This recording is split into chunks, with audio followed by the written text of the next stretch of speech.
பொதுவா big pass அப்படின்னா வந்து எல்லாருக்குமே எல்லாருக்கும் இல்ல, பெரும்பாலுமே ஒரு 70% மக்களுக்கு வந்து ரொம்ப பிடிக்கும். ஏன்னா வந்து பொதுவாவே வந்து எல்லாரும் பக்கத்து வீட்ல என்ன நடக்குது, எதிர்த்து வீட்ல என்ன நடக்குது, சண்டை நடக்குதா அப்படின்னு பார்க்கறதுக்கு ஆட்கள் இருப்போம்.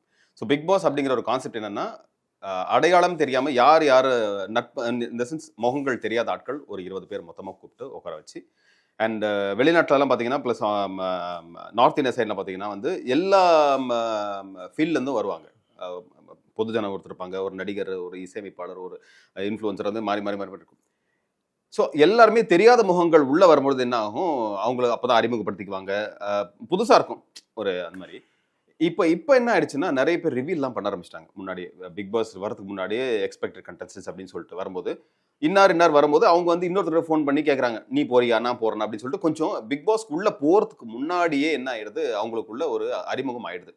இப்போ லாஸ்ட் சீசன் பார்த்தீங்கன்னா, அன்ஷிதாவும் அ அ அர்ணவ் அவங்க வந்து 2 பேரும் ஒண்ணா இருந்தாங்க. அப்போ உள்ள வந்து அர்ணவ் வந்து முதல்ல சொல்றாரு, "ஓ! நீ வந்திருக்கியா? ரொம்ப சர்ப்ரைஸ்" அப்படின்னாரு. ஆனா உள்ள பேசிட்டு தான் வந்தாங்க.